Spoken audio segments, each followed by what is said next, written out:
I'm a person who I didn't know too much about the comic. I knew like general information about it. So from your perspective, I wanted to know, how do you think the show will be fun for those who aren't as familiar with the comic, and also for people who have a lot of knowledge about the comic? How do you think they're going to be fun tidbits? They're going to get a lot more and be more excited about. Oh, well, I didn't know the comics either. So I read the comics before I read the script, so I did it all kind of in one go. And what is fantastic, if you don't know them, is the scope of it as a piece is just huge. It spans 100 years. The 6 characters that start off in the 1920s are also the same 6 characters that you see in the present day. So you get to see them as young people and old people. And if we do more seasons, we will go for the 20s, 30s, 40s, 50s, etc. But it's a very political piece, and it also stems from a tight-knit family group. And that's where the core of the drama is. It is first and foremost a family drama that then extends into the superhero realm as well. And all the characters are they're shades of grey. They're very, very complex. There's no real heroes, no real villains. So it's just, there's a lot to chew on. It's very, very meaty. And I think for people that do know the comics, there are changes within it that I think enhance it as a piece.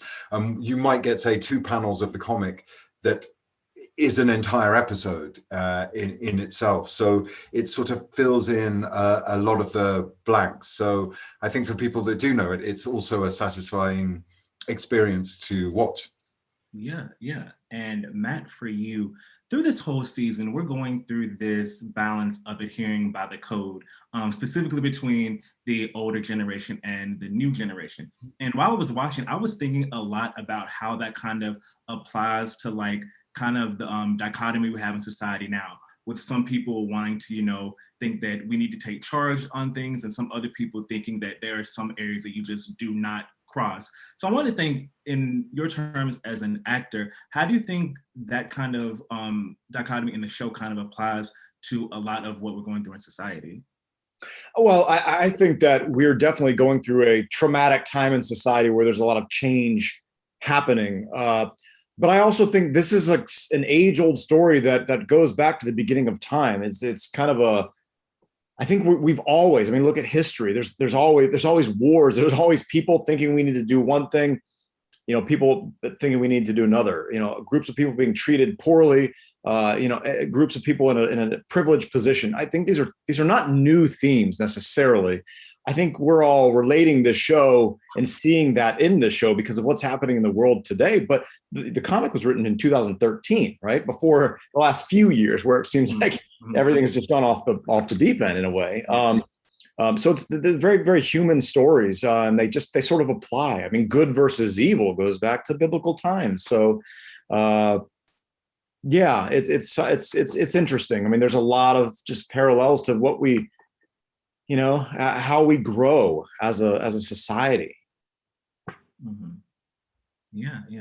And last fun question for both of you: if you could choose to have one superpower, what would that superpower be and why? I would really like a superpower where I could eat as much chocolate as I wanted without putting on weight.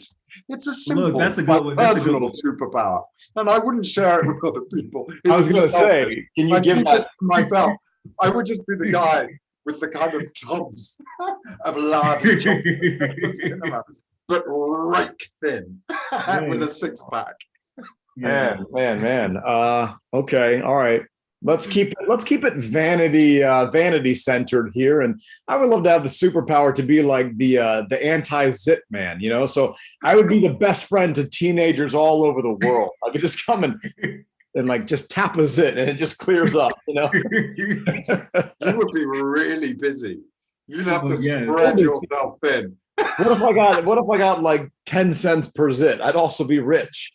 So rich.